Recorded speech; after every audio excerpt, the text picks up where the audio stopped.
One exercise. Okay, just one exercise. ఒక నిమిషం phone ఇట్లా పట్టుకున్నారు కదా, చేతిలో ఫోన్ ఉంది కదా, ఇలా పట్టుకొని అలా పైకి స్క్రోల్ చేసేయండి. వీడియో పోతుంది, మంచిదే కదా. ఎందుకంటే నేను వస్తే ఏం చెప్తాను, టీత్ ఎట్లా కాపాడుకోవాలి, ఆరోగ్యం ఎట్లా కాపాడుకోవాలి, పిల్లల్ని ఎట్లా కాపాడుకోవాలి, ఇదే కదా. I mean sometimes it feels boring, but unfortunate thing ఏంటంటే నేను ఈ గ్రోత్ మాడిఫికేషన్ మీద ఎన్నోసార్లు చెప్తూ ఉన్నా కూడా every time most of the parents who come in, అయ్యో మాకు తెలియదు అని అంటూ ఉంటారు. ఆ ఒక్క విషయం మాత్రం నేను కాస్త హర్ట్ చేస్తూ ఉంటుంది. ఏది, నా వీడియో చూడకపోవడం కాదు హర్ట్ చేసేది, వాళ్ళకి ఆ విషయం తెలియకపోవడం. సో 7 to 11 ప్రతి 10 వీడియోలో నేను ఇది చెప్పాలనుకుంటున్నాను.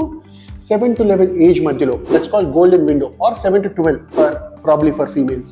సో 7 to 12 ఏజ్ మధ్యలో ఒక్కసారి ఉన్న మీ పిల్లల్ని ఒకసారి మంచి డెంటిస్ట్ దగ్గరికి తీసుకుని వెళ్ళండి. ఫ్యూచర్లో సైనస్ ఇష్యూస్, బ్రీదింగ్ ఇష్యూస్ లేదా బర్డ్ లాంటి ఫేస్ రాకుండా ఉండడానికి ఈ గోల్డెన్ విండోనే చాలా కీలకం. మన నోట్లో మనం అన్నప్పుడు మన నాలుగు ఒక చోట తగులుతుంది చూసారా, ఆ బోన్ కాస్త డీప్గా ఉన్న వాళ్లకు బ్రీదింగ్ సమస్యలు ఫ్యూచర్లో ఎక్కువ అయ్యే ఛాన్సెస్ ఉంటాయి.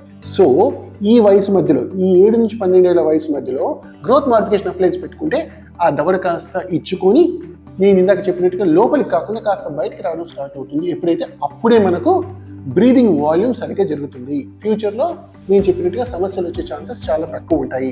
So please go meet your nearest dentist and take an opinion.